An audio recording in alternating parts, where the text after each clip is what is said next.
هادي له أشهد أن لا إله إلا الله وحده لا شريك له وأشهد أن محمدا عبده ورسوله صلوات الله عليه وعلى آله وصحبه ومن تبعهم بإحسان إلى يوم الدين وسلم تسليما كثيرا أما بعد. Ma'asyiral muslimin rahimakumullah, Allah Subhanahu wa taala menurunkan ayat yang sangat agung, ayat yang setelah itu kemudian tidak lama Rasulullah SAW wafat, yaitu surat Al-Maidah ayat 3. Allah Subhanahu wa taala berfirman, Al-yawma akmaltu lakum dinakum wa atmamtu alaikum ni'mati wa raditu lakumul Islam dinan. Pada hari ini, kata Allah Subhanahu wa taala, aku sempurnakan agama kalian buat kalian. Aku sempurnakan nikmatku buat kalian dan aku ridhoi hanya Islam sebagai agama bagi kalian. Maka ayat ini memiliki 3 hal ibrah yang sangat penting. Yang pertama adalah Islam adalah agama yang telah disempurnakan oleh Allah. Yang kedua, dengan sempurnanya Islam ini maka nikmat Allah yang diturunkan kepada manusia telah sempurna. Lalu yang ketiga, tidak ada agama yang diridhai setelah turunnya Nabi Muhammad SAW kecuali Islam. Maka ayat ini, karena agungnya ayat ini sampai-sampai ada orang Yahudi datang kepada Umar. Dia mengatakan, andaikan ayat tersebut turun kepada kami kaum Yahudi, maka kami akan sangat gembira dan akan kami jadikan waktu itu, turunnya ayat itu adalah sebagai hari raya. Karena orang Yahudi mengerti bahwasanya ayat ini memang jaminan dari Allah tentang kesempurnaan agama Islam. Dan orang Yahudi dahulu mengakui bahwasanya agama mereka belum sempurna. Kemudian ma'asyiral muslimina rahimakumullah, ada orang mengatakan agama Islam belum sempurna, kemudian tidak membawakan dalil kecuali hanya akal, atau kalau tidak akal maka perasaan. Maka perkataan bahwa agama Islam tidak sempurna ini timbul keyakinan sebelumnya, karena keyakinan sebelumnya yaitu meyakini semua agama benar. Jadi tatkala dia mengatakan semua agama benar, maka Islam sama dengan agama-agama yang sebelumnya yang belum sempurna, sehingga mau tidak mau dia akan mengatakan Islam belum sempurna juga. Itulah kenapa ada orang mengatakan bahwa agama Islam belum sempurna. Sekali lagi, karena dia meyakini bahwa semua agama itu sama, mengajak kepada kebaikan, mengajak kepada perdamaian dan seterusnya. Ma'asyiral muslimin rahimakumullah, bagaimana mungkin sama? Allah menyempurnakan agama Islam sementara agama sebelumnya belum disempurnakan. Allah mengutus Nabi Muhammad sebagai nabi dan rasul terakhir, sementara nabi-nabi dan rasul sebelumnya bukan nabi dan rasul yang terakhir. Bagaimana mungkin sama? Keyakinan terhadap Tuhannya masing-masing tidak sama. Islam, orang-orang Islam meyakini bahwa hanya Allah yang patut disembah, tidak ada sekutu, sementara agama-agama yang lain meyakini adanya Trinitas, 3 Tuhan. Bagaimana mungkin sama? Agama Islam mentauhidkan Allah, sementara sebelum Islam, agama-agama selain Islam itu mengajarkan penyembahan kepada selain Allah, kepada Nabi Isa dan lain sebagainya. Bagaimana mungkin sama? Kitabnya berbeda. Al-Quran, mukjizat Allah yang diturunkan kepada Nabi Muhammad yang terbesar, terkekal sampai hari kiamat, sementara kitab-kitab suci yang lainnya tidak sempurna, bahkan mengalami revisi beberapa kali. Ini menunjukkan tidak sempurna. Sedangkan Al-Quran tidak pernah ada revisi. Dari sejak turun sampai sekarang, bahkan sampai hari kiamat, tidak akan ada revisi, dan Allah sendiri yang menjamin. Inna nahnu nazzalna dzikra wa inna lahu lahafizun. Kamilah, kata Allah Subhanahu wa taala, yang menurunkan Al-Qur'an dan kami sendiri yang menjaganya. Allah menjaga Al-Qur'an dari pemalsuan, dari kesalahan tulisan, dari kesalahan bacaan, sehingga Allah memudahkan Al-Qur'an ini untuk dihafal. Anak kecil bisa menghafal Qur'an, apalagi orang dewasa, orang tua bisa menghafal Al-Qur'an. Dan ini memang kemudahan dari Allah untuk menjaga keaslian, kemurnian Al-Qur'an, sehingga ketika ada mushaf Al-Qur'an salah cetak saja, tidak sengaja, maka pasti akan ada orang yang tahu, terutama mereka-mereka yang paham dan hafal Al-Qur'an. Sang imam ketika membaca Al-Qur'an salah, tidak sengaja, maka akan ada orang yang mengingatkan, karena memang hafalan Al-Qur'an itu mudah. Bagaimana mungkin sama agama itu? Karena ternyata kitabnya berbeda. Bahkan jaminan kemudahan menghafal itu hanya ada pada Al-Qur'an, tidak ada pada kitab yang lain. Dan tidak kita ketahui orang-orang itu bisa menghafal Injil, Taurat, Zabur dan lain sebagainya. Tapi banyak sekali orang-orang yang menghafal kitab Al-Qur'an, padahal setebal itu. Ma'asyiral muslimin rahimakumullah. Bagaimana mungkin sama agama satu dengan yang lainnya? Ternyata cara beribadah berbeda, maka tidak mungkin sama. Ma'asyiral muslimin rahimakumullah. Maka Islam adalah agama yang memang Allah Subhanahu wa taala ingin menampakkannya di atas semua agama yang ada. Dan itu kata Allah Subhanahu wa taala dalam Al-Qur'an, yaitu salah satu ayat Allah menyebutkan, walladzi arsala rasulahu bil huda wa dinil haqq liyudhhirahu 'alad dini kullih.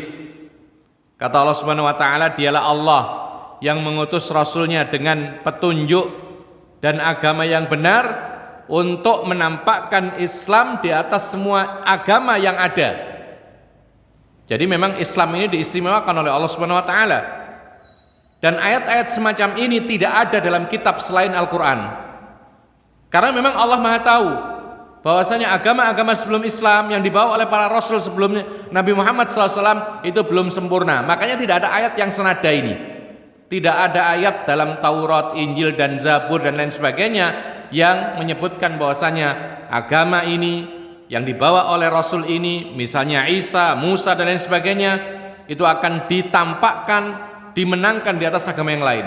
Tidak ada. Hanya Islam dan hanya Al-Qur'an yang menyebutkan demikian. Kemudian ma'asyiral muslimin rahimakumullah. Bagaimana mungkin sama agama itu? Dan ternyata hanya Islam yang diridhai oleh Allah. Innad dina indallahil Islam. Sesungguhnya agama yang diridhai di sisi Allah hanyalah Islam. Bahkan tidak boleh seorang yang sudah beragama Islam lalu kemudian mencari-cari agama yang lain, menyamakan agama yang lain dengan agama Islam. Allah mengatakan dalam Al-Qur'an, wa may yabtaghi ghairal islami dinan fala yuqbala minhu wa huwa fil akhirati minal khasirin. Barang siapa mencari-cari agama selain Islam, termasuk menyamakan agama selain Islam dengan Islam, maka kata Allah Subhanahu wa taala, tidak akan diterima oleh Allah dari orang tersebut, dan dia nanti pada hari kiamat termasuk orang-orang yang merugi. Jadi nggak perlu lagi mencari agama-agama yang lain, tidak perlu lagi kita menelaah kitab-kitab selain Al-Quran, kitab suci selain Al-Quran. Umar bin Khattab ketika di tangannya ada lembaran Taurat, diketahui Nabi SAW, Rasulullah marah. Rasulullah mengatakan, apakah tidak cukup Al-Quran dan Sunnah Rasulullah SAW? Artinya apa? Meskipun ada kebenaran dalam kitab-kitab suci sebelum Al-Quran, tapi itu semua sudah dinasakh, sudah dihapus, sudah disempurnakan dengan Al-Quran. Ma'asyiral muslimin rahimakumullah. Maka Islam telah mengajarkan kepada kita yaitu cara berinteraksi dengan orang-orang yang belum beragama Islam. Dan Islam mengajarkan kepada kita bagaimana toleransi yang benar antar umat beragama. Kalau ada orang menganjurkan kita untuk bersama-sama dalam keberagaman beragama, kemudian hadir dalam satu majelis, dalam acara-acara keagamaan mereka, maka ini adalah misinya Abu Jahal berhasil sekarang ini. Karena apa? Karena Abu Jahal dahulu sempat menawarkan kepada Nabi Muhammad tapi ditolak. Menawarkan apa? Toleransi antar umat beragama. Ini bahasa orang sekarang. Kita mengetahui bagaimana asbabun nuzulnya surat Al-Kafirun. Bagaimana tatkala Nabi Muhammad SAW di awal-awal dakwah secara sembunyi-sembunyi dilakukan. Dan tidak banyak orang yang masuk Islam kecuali orang-orang yang lemah. Kemudian Allah Subhanahu wa taala memerintahkan fasda' bima tu'mar. Siarkanlah apa yang kau diperintahkan oleh Allah, mulailah dakwah terang-terangan. Maka masuk Islamlah beberapa orang lebih banyak lagi. Dan masih mendominasi yang masuk Islam adalah orang-orang lemah.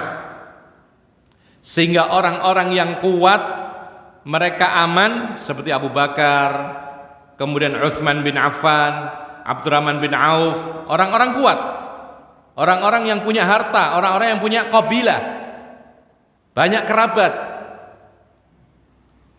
termasuk Nabi Muhammad SAW. Dia memiliki paman yang dikenal oleh kaum Quraisy, Abu Thalib. Tetapi nasib orang-orang yang lemah, Bilal ibn Rabah, kemudian Ammar bin Yasir. Ammar beserta keluarganya, ayahnya Yasir bersama istrinya Sumayyah. Yasir, ayahnya Ammar, dibunuh oleh Abu Jahal dengan terang-terangan di hadapan keluarganya. Kemudian Sumayyah istrinya Yasir dibunuh juga. Bahkan dalam riwayat Muslim disebutkan, mohon maaf, yaitu ditusuk dengan tombak oleh Abu Jahal pada kemaluannya. Dia wanita pertama kali syahidah. Kemudian ketika Rasulullah menghampiri mereka dalam keadaan disiksa, Rasul tidak bisa menolong. Rasulullah mengatakan, "Sabron ala Yasir fa inna mau'idakumul jannah." Sabarlah Yasir beserta keluarga, karena sesungguhnya janji kalian nanti akan kalian jumpai di surga.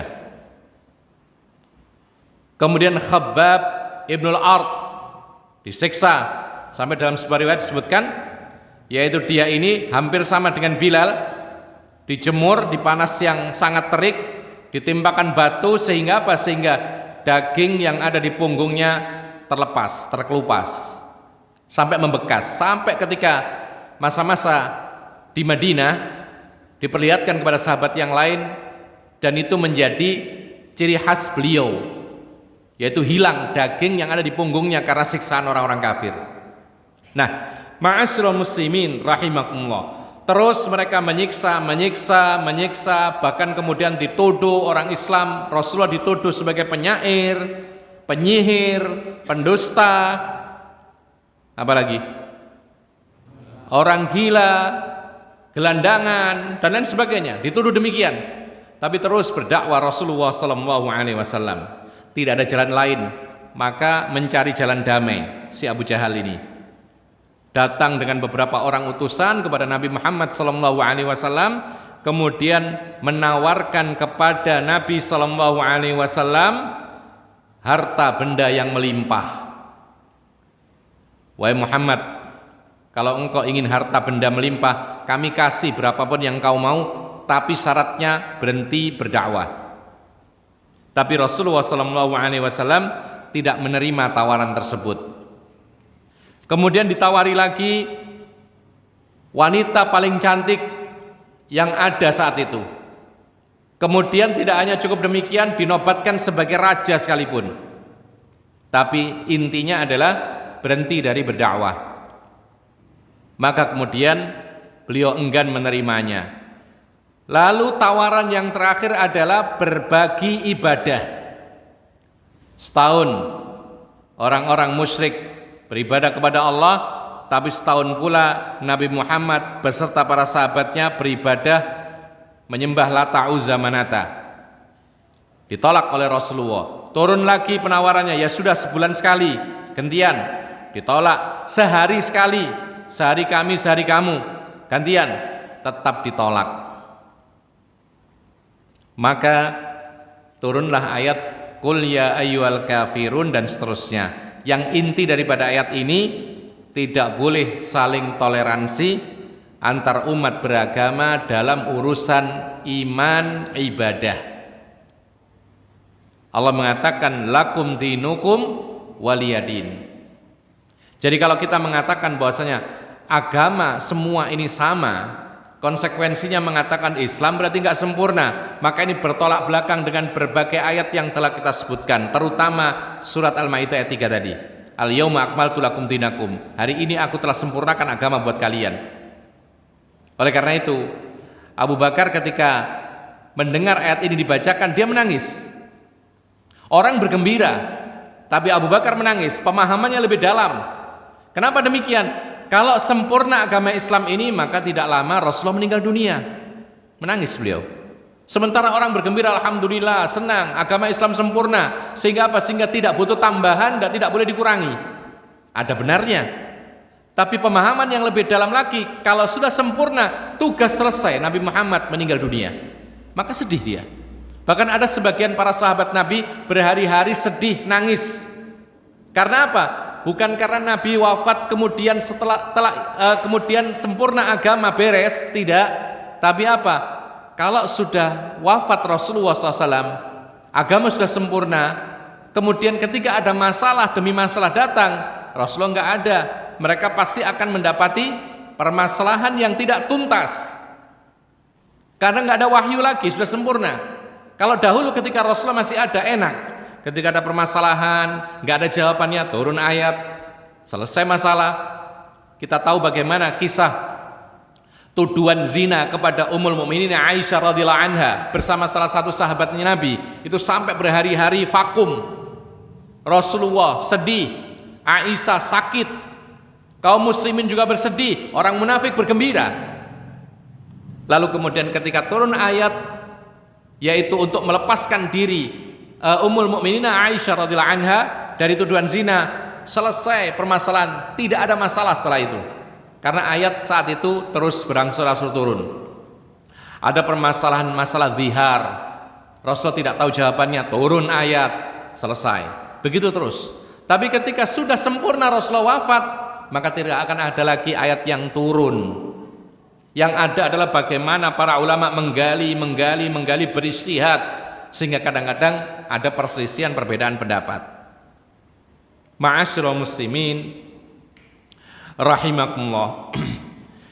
Inilah surat yang mengajarkan kepada kita tentang toleransi antar umat beragama itu tidak berlaku dalam urusan iman dan ibadah. Bersama-sama beribadah tidak ada. Bersama-sama iman, padahal imannya berbeda, tidak bisa disama-samakan. Mereka mengakui trinitas, umat Islam mengakui tauhid, tidak bisa disamakan. Ma'asyiral muslimin rahimakumullah. Sampai agama yang dibawa oleh Nabi Ibrahim pun agama yang mengajarkan berlepas diri daripada kekufuran, tidak sama antar satu dengan agama yang lain. Allah mengatakan dalam Al-Quran, qad kana lakum uswatun hasanatun fi Ibrahima walladzina ma'ahu idh qalu liqaumihim inna bura'a'u minkum wa mimma ta'buduna min dunillah.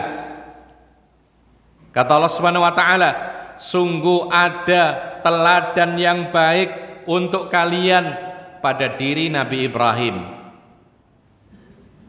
kakek moyangnya Nabi Muhammad sallallahu alaihi wasallam. Bagaimana petunjuknya? Kata Allah Subhanahu wa taala, demikian pula bersama orang-orang yang ikut Nabi Ibrahim. Tatkala mereka mengatakan kepada kaumnya, sesungguhnya kami berlepas diri dari kalian dan kami berlepas diri dari apa yang kalian sembah selain Allah. Jadi harus berlepas diri, harus dibedakan. Kalau dalam urusan ibadah yang tidak disyariatkan harus dibedakan. Kemudian Allah mengatakan, kafarna bikum wa bada bainana wa bainakumul adawatu wal baghdha'u abadan.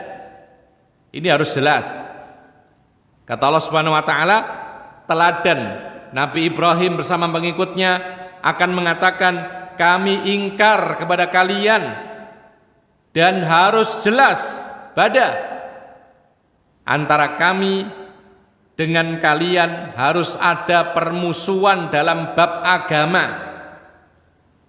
Ya. Jadi jelas permusuhan ini, tapi bukan berarti harus perang.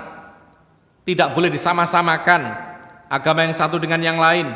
Al-adawatu wal baghdha, permusuhan dan kebencian dalam agama selama-lamanya. Jadi kita membenci orang kafir bukan membenci personnya, tapi membenci agama yang dianut. Permusuhan kita dengan orang-orang kafir, permusuhan dalam agama. Selesainya permusuhan kapan? Kata Allah Subhanahu wa taala, hatta tu'minu billahi wahda. Selesainya permusuhan agama ini sampai kalian mau beriman kepada Allah semata-mata. Artinya kalau kalian itu menjadi orang Islam, selesai. Tidak ada permusuhan lagi. Lihatlah bagaimana peperangan ratusan tahun antara suku Aus dan Khazraj di Medina. Itu permusuhan, peperangan. Mereka kalau dirunut kabilahnya mereka di atas Aus dan Khazraj, itu ternyata sebagian para ulama mengatakan itu satu, kemudian berpecah. Tapi mereka berperang ratusan tahun. Ketika Rasulullah datang ke Medina, mereka masuk Islam, dari Aus masuk Islam, dari Khazraj masuk Islam, mereka menjadi bersaudara lagi. Permusuhan hilang. Karena mereka dalam satu agama itu saudara. Al-mu'minu lil mu'mini kal bunyan. Seperti bangunan yang kokoh. Sehingga permusuhan ini akan tetap ada. Kalau apa? Kalau berlainan agama. Dan permusuhan itu akan menjadi saudara kalau mereka sudah masuk ke dalam agama Islam. Dan itu dibuktikan oleh Rasulullah SAW, baik di Mekah maupun di Medina. Lihat bagaimana di Mekah, ketika Rasulullah meninggalkan Mekah sebelum tahun Hijriah, hijrah ke Medina, kemudian 8 tahun berikutnya Rasulullah menaklukkan kota Mekah kembali, dipersaudarakan kembali oleh Allah Subhanahu wa taala. Yang tadinya musuh-musuhan, perang-perang, bunuh-bunuhan, tapi ketika mereka sadar masuk Islam, Rasulullah SAW memaafkan mereka semua. Andaikan Rasulullah itu pendendam, dihabisi orang-orang Mekah saat itu. Tapi ketika datang Rasulullah ke Makkah, menaklukkan kota ke Makkah kembali, Rasulullah mengatakan, siapa yang masuk rumah menutup pintu aman, siapa yang masuk masjid aman, pokoknya jangan keliaran, aman. Semuanya dimaafkan oleh Rasulullah SAW. Dan subhanallah, rata-rata mereka yang tadinya memusuhi Rasulullah, kemudian mereka masuk Islam. Hanya beberapa gelintir orang yang tetap kukuh memegang agama sebelum Islam, menyekutukan Allah Subhanahu wa taala. Dan akhirnya mereka masuk Islam dan mereka menjadi saudara. Lihat bagaimana permusuhan Abu Sufyan, bagaimana permusuhannya selama awal-awal dakwah Rasulullah, sampai Rasulullah hijrah pun masih bermusuhan, memusuhi Nabi Muhammad. Tapi di akhir hayatnya masuk Islam Abu Sufyan, menjadi sahabatnya Nabi SAW. Ma'asyiral muslimin rahimakumullah. Maka tidak sama antara agama kekufuran dengan agama Islam. Orang-orang Yahudi diceritakan oleh Allah Subhanahu wa taala, wa qalatil yahudu Uzairun ibnullah. Orang Yahudi mengatakan Uzair itu anak Allah. Sedangkan orang Nasrani mengatakan wa qalatin nasara al-masih ibnullah. Sementara orang-orang Nasrani mengatakan Isa al-Masih adalah anak Allah. Perkataan ini adalah perkataan kekufuran.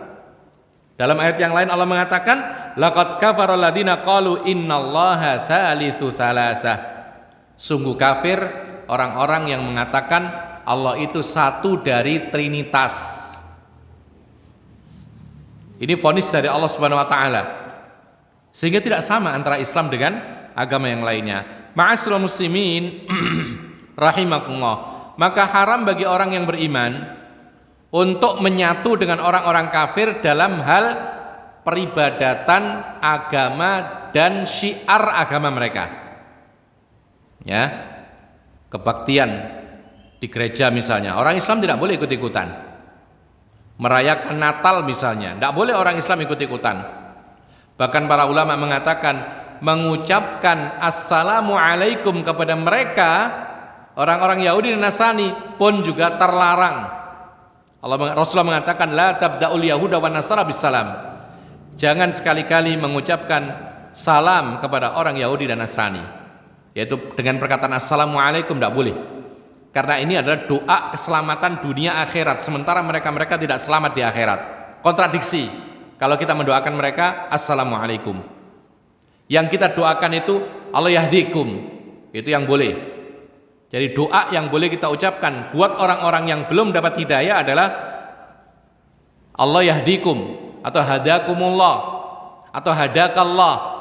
Semoga Allah memberi hidayah kepada kalian. Sebagaimana Rasulullah ketika menulis surat kepada raja-raja kafir tidak dimulai dengan assalamualaikum, tapi dia mengatakan semoga mendapatkan hidayah.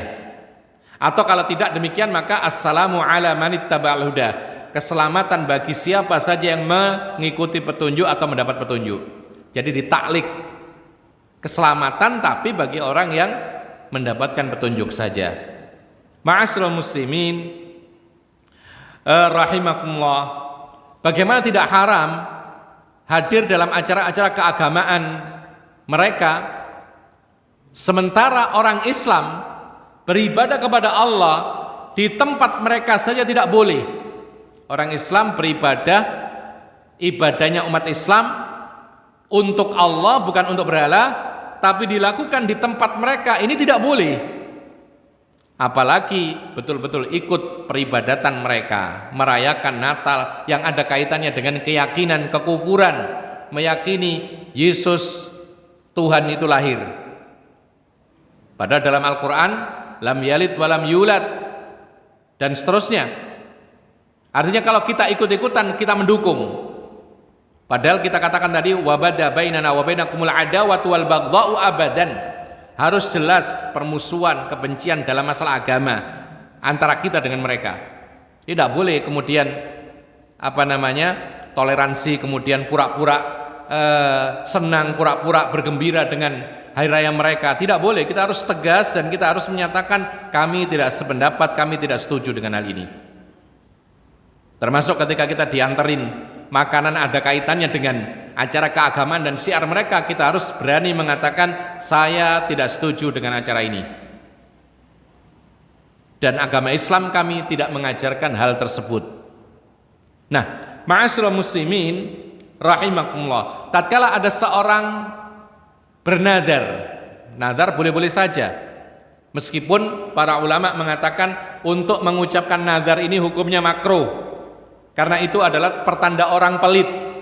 Rasulullah ditanya tentang orang yang bernadar, Rasulullah mengatakan la innama yustakhraju bihi minal bakhil, jangan bernadar karena orang bernadar itu orang pelit, mau sedekah kalau keturutan maunya, kalau saya sembuh akan saya sedekahkan uang 100.000. Ini orang pelit. Jadi kalau nggak sembuh nggak sedekah.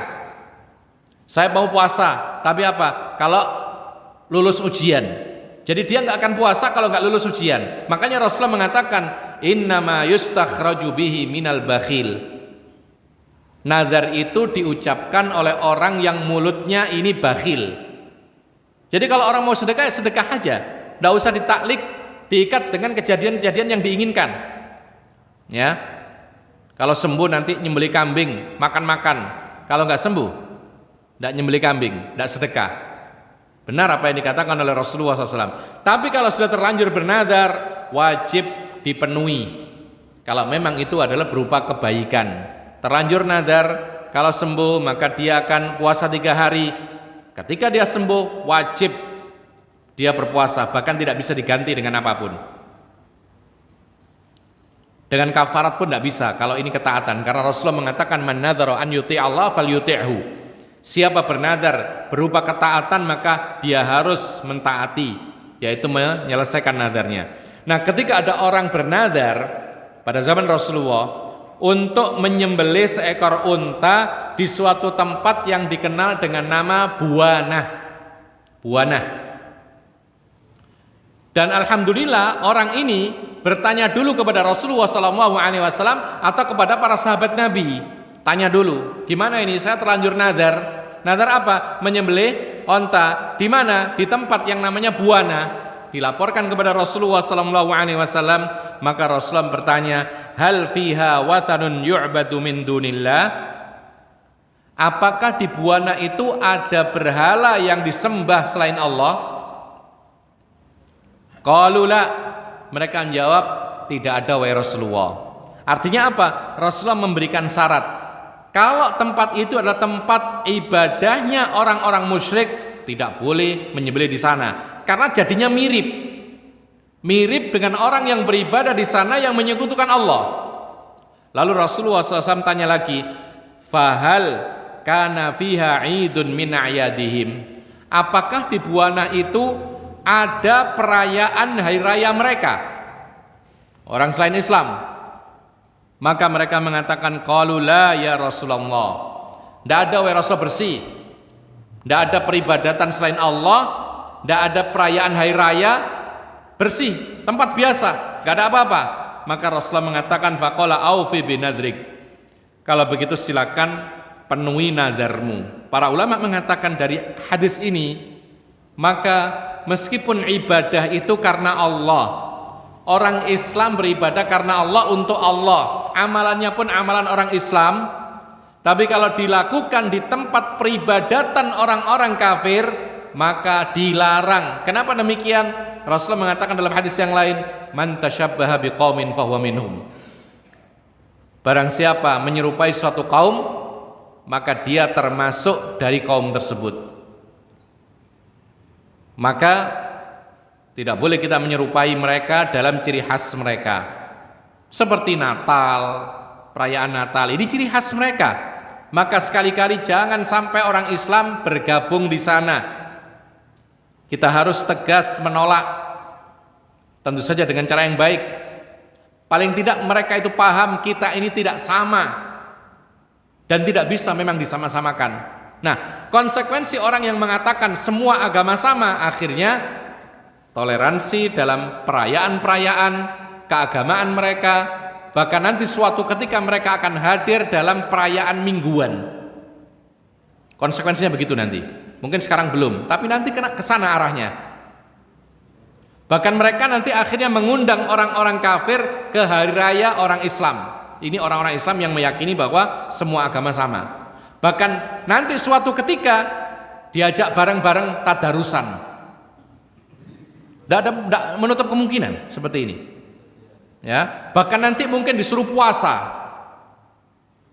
Karena dianggap sama. Cuman konsekuensinya mereka pun ikut agama mereka, merayakan misa, Natal dan lain sebagainya. Ma'asyiral muslimin rahimakumullah. Oleh karena itu, agama Islam ini datang penyempurna agama sebelum-sebelumnya. Quran diturunkan oleh Allah menghapus kitab suci yang lainnya, sampai-sampai Rasulullah SAW itu pernah mengatakan sebuah hadis. Ini sanggahan bagi orang-orang yang sempat mendengar Islam dan mendengar kemuliaan Islam, kesempurnaan Islam, tapi tetap berpegang kepada agama-agama selain Islam. Kata Rasulullah SAW dalam sebuah hadis, Rasulullah bersumpah. Kalau pakai sumpah ini sudah penting sekali. Kata Nabi SAW, walladzi nafsi biyadih, ma sami'a bi yahudiyyun wala nasraniyun, thumma yamutu walam yu'min billadzi ursiltu bihi illa kana min ashabin nar. Rawahu Muslim. Riwayatkan Muslim. Kata Nabi SAW, aku bersumpah demi zat yang mana jiwaku berada di tangannya, maka tidak ada seorang pun dari kalangan Yahudi atau Nasrani yang sempat mendengarkan aku, mendengar nama Muhammad, mendengar Al-Quran, ya, kemudian dia mati. Jadi sempat mendengar Nabi Muhammad diutus, lalu kemudian dia mati, orang Yahudi atau Nasrani ini belum sempat beriman terhadap apa yang aku diutus oleh Allah dengan risalahku ini, maka dia pasti termasuk penduduk neraka. Ini vonis dari Rasulullah SAW. Jadi nggak ada alasan orang-orang sekarang ini Yahudi Nasrani kemudian saya belum tahu Islam, nggak ada. Kita tanya, engkau mendengar nggak Nabi Muhammad diutus? Oh ya mendengar. Terus kenapa nggak mau beriman? Terapkan hadis ini. Kami belum belajar, ya belajar karena mendengar gitu loh. Belajar kemudian pahami lalu kemudian dia insya Allah dapat hidayah. Tapi kalau menutup telinga, tidak mau mendengar, maka inilah yang dimaksudkan oleh Rasulullah SAW. Maka ikhwan fillah azakumullah, toleransi antara umat beragama dalam urusan iman dan ibadah, kita harus memberlakukan ayat Allah, lakum dinukum waliyadin. Bagimu agamamu, bagiku agamaku sendiri. Tidak boleh dicampur adukkan. Silakan kalian merayakan hari raya kalian. Silakan kalian itu beribadah mingguan atau bulanan, terserah kalian. Jangan ngajak kami. Dan kami pun akan beribadah sesuai dengan ajaran Islam kami yang sempurna. Dan kalian jangan mengganggu kami. Jadi itulah toleransi antar umat beragama dalam urusan iman dan ibadah, masing-masing beribadah sesuai dengan keyakinannya dan tidak saling mengganggu. Ini kedua. Lalu yang ketiga, tidak dicampur adukkan antara satu dengan yang lain. Itu toleransi umat beragama dalam urusan iman dan ibadah. Namun dalam urusan duniawiyah, maka ada keluasan dalam agama Islam. Dalam urusan dunia, maka kita dituntut untuk berlaku adil. Allah mengatakan dalam Al-Quran surat Al-Mumtahanah ayat 8, Allah mengatakan la yanhakumullahu 'anil ladzina lam yuqatilukum fid din wa lam yukhrijukum min diyarikum an tabarruhum wa tuqsitu ilaihim innallaha yuhibbul muqsitin. Allah tidak melarang kalian untuk berlaku adil kepada orang-orang kafir yang tidak memerangi kalian dan tidak berusaha mengusir kalian dari negeri kalian. Dan sesungguhnya Allah cinta kepada orang-orang yang berlaku adil. Oleh karena itu, toleransi antar umat beragama dalam urusan dunia yang tidak ada sangkut pautnya dengan agama dan iman, maka lebih luas dan terjalin dengan baik, dan itu dipraktekkan oleh Rasulullah SAW. Toleran dalam urusan dunia. Oleh karena itu Rasulullah SAW mempekerjakan kaum Yahudi Khaybar. Dipekerjakan. Jadi suruh menggarap tanah orang-orang Yahudi Khaybar. Khaybar ini tanah yang subur. Disuruh menggarap sawah ladang itu, kemudian hasilnya separuh-separuh. Separuh untuk orang Islam, separuh untuk orang Yahudi. Dipekerjakan, kerjasama. Boleh dalam pabrik, perusahaan milik orang kafir, kemudian pekerjanya orang Islam, atau miliknya orang Islam, pekerjanya orang kafir, tidak ada masalah. Yang penting adil, tidak saling mengganggu. Dua, Rasulullah juga memberlakukan toleransi antar umat beragama, berlaku adil dalam urusan dunia. Rasulullah menjamin keamanan kaum Yahudi yang ada di Madinah saat itu. Ini dua. Jadi orang-orang Yahudi ketika hidup di Madinah, setelah dikuasai oleh kaum muslimin Madinah ini, mereka membayar jizyah, upeti, sebagai jaminan keamanan. Lalu mereka ini jiwa dan harta mereka dijaga oleh kaum muslimin, tidak didolimi. Ini termasuk salah satu bentuk toleransi antar umat beragama dalam urusan dunia. Berlaku adil. Ketika dagang nggak boleh curang, meskipun dengan orang kafir, selagi mereka tidak memerangi orang Islam. Jadi jangan mentang-mentang yang beli orang kafir kemudian disalah-salahkan. Ya, hitungannya dilebih-lebihkan, tidak boleh. Innallaha yuhibbul muqsitin. Allah itu mencintai orang-orang yang berlaku adil. Rasulullah memberlakukan jual beli kepada pedagang-pedagang Yahudi. Rasulullah beli sesuatu, jual beli dengan orang Yahudi, berjalan dengan baik. Kemudian ma'asyiral muslimin rahimakumullah, bahkan Rasulullah pernah berhutang beberapa sa' gandum untuk makan sehari-hari. Bahkan Rasulullah meninggal dunia dalam keadaan punya hutang beberapa sok gandum, tetapi Rasulullah telah memberikan jaminan baju perang sehingga lunas. Rasul meninggal dunia nggak punya hutang. Awalnya ada hutang, kemudian diganti dengan baju perang jaminannya, lalu menjadi lunas. Ini menunjukkan kepada kita, demikianlah kalau kita berhutang, kalau bisa ada jaminan. Ya, kalau nggak ada jaminan, ada wasiat. Sekiranya kita ini tidak bisa menjamin umur kita, maka ada wasiat. Kalau saya meninggal, utang saya sekian, nanti ambil ini untuk bayar.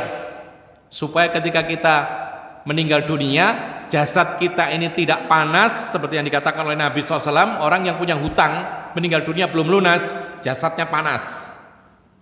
Ya, kalau dipegang ya biasa, tapi diungkapkan oleh Nabi sebagai jasad yang panas. Kalau dilunasi saat itu, barodat jasaduhu, maka sekarang itulah dingin badannya kalau sudah dibayar. Tapi kalau belum dibayar, panas terus jasadnya ini, mayatnya ini. Ma'asyiral muslimin rahimakumullah. Demikian pula Rasulullah SAW, bahkan Allah Subhanahu wa taala memerintahkan umat Islam memperlakukan orang tuanya yang masih kafir dengan baik. Tidak boleh kemudian marah-marah terus kepada orang tuanya yang masih kafir, membentak-bentak, memukul, tidak boleh. Allah menceritakan dalam Al-Quran, wa in jahadaka ala an tusyrika bi ma laysa laka bi ilmun fala tuti'huma wa sahibhuma fid dunya ma'rufa. Kalaulah seandainya orang tuamu memaksamu untuk berbuat perbuatan yang terlarang, menyekutukan Allah, maka jangan kau taati. Menyekutukannya Allah jangan dia taati. Tapi kata Allah Subhanahu wa taala, wasahibhuma fid dunya ma'rufa. Tapi di dunia ini selama dia masih hidup, perlakukanlah dengan sebaik-baiknya. Padahal orang tua ini musyrik, kafir. Itulah yang dilakukan oleh para sahabat Nabi. Abu Hurairah misalnya, ketika dia menjumpai ibunya masih kafir, terus dinasehati oleh Abu Hurairah. Meskipun kemudian marah-marah. Sampai akhirnya apa? Ujung-ujungnya Abu Hurairah dimarah-marah, Rasulullah dimaki-maki oleh ibunya Abu Hurairah. Kemudian Abu Hurairah datang kepada Nabi sambil menangis, minta didoakan oleh Nabi SAW. Wahai Rasulullah, doakan ibu saya dapat hidayah. Lalu kemudian Rasulullah mendoakan, ibunya dapat hidayah. Kemudian Abu Hurairah pulang, maka kemudian ibunya masuk Islam. Jadi kita harus dituntut untuk sabar. Ketika orang tua belum dapat hidayah, sabar, perlakukan dengan baik. Barangkali saja dengan perlakuan kita baik kepada orang tua sadar.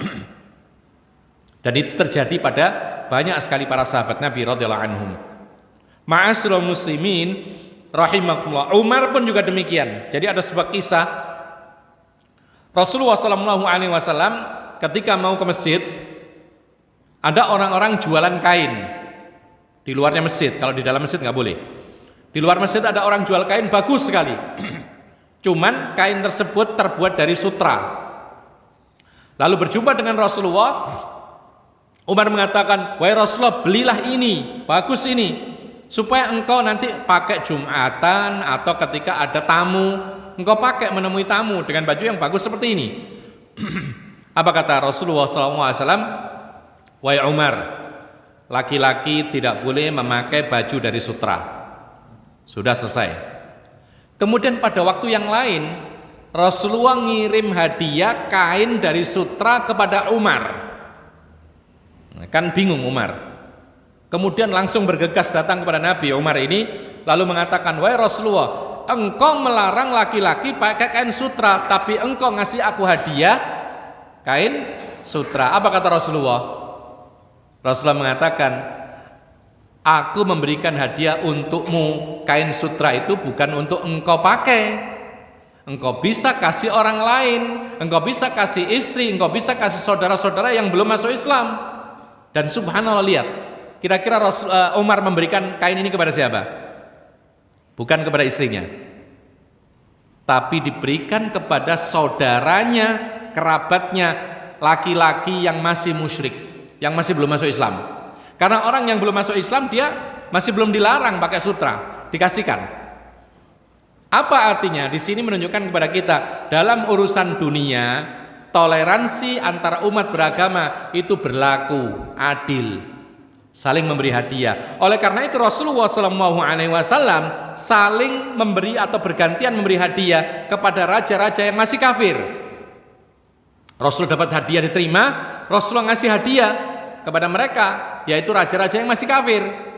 Kenapa demikian? Karena hadiah ini adalah urusan dunia, murni urusan dunia, sehingga berlaku adil, memberi, mengasihi, dan kemudian nanti bisa mendapat hidayah atau belum mendapat hidayah, itu urusan Allah Subhanahu wa taala. Oleh karena itu, ma'asyiral muslimin rahimakumullah, inilah kesimpulan yang kita bisa tarik dari apa yang kita bahas hari ini atau pagi ini, bahwasanya Allah Subhanahu wa taala telah menyempurnakan agama Islam dengan beberapa dalil yang sangat banyak.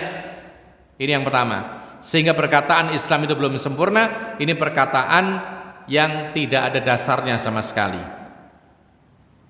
Kemudian perkataan sebagian orang bahwasanya Islam ini belum sempurna, ini konsekuensi dari keyakinan yang salah, yaitu yang meyakini bahwasanya semua agama sama, sehingga akhirnya Islam juga belum sempurna sebagaimana agama-agama sebelumnya. Kemudian kesimpulan yang berikutnya, toleransi antar umat beragama itu dibagi menjadi dua macam. Yang pertama dalam urusan din, agama. Yang kedua dalam urusan dunia. Kalau dalam urusan din, agama, maka harus berbeda antara umat Islam dengan orang-orang selain Islam. Tidak boleh disamakan, tidak boleh disatukan. Dan telah ada ayat-ayat yang menjelaskan demikian. Wa bada bainana wa bainakumul adawatu wal baghdha'u abadan hatta tu'minu billahi wahdah. Harus jelas beda antara kita dengan kalian, kebencian, permusuhan dalam agama selama-lamanya sampai kalian beriman hanya kepada Allah saja. Adapun urusan dunia, maka Islam memberikan keluasan untuk berlaku adil dengan sesama manusia, baik sesama agamanya maupun berbeda. Yang penting mereka tidak memerangi agama Islam, maka kita dituntut untuk berlaku adil dengan mereka. Ketika dagang misalnya tidak boleh kita curang, ketika berbicara tidak boleh bohong, ketika berjanji tidak boleh khianat, ketika ada masalah tidak boleh kita kemudian curang, suap menyuap dan lain sebagainya. Aqulu hadza wa astaghfirullah li wa lakum innahu huwal ghafurur rahim. Subhanakallahumma bihamdika asyhadu an la ilaha illa anta astaghfiruka wa atubu ilaik.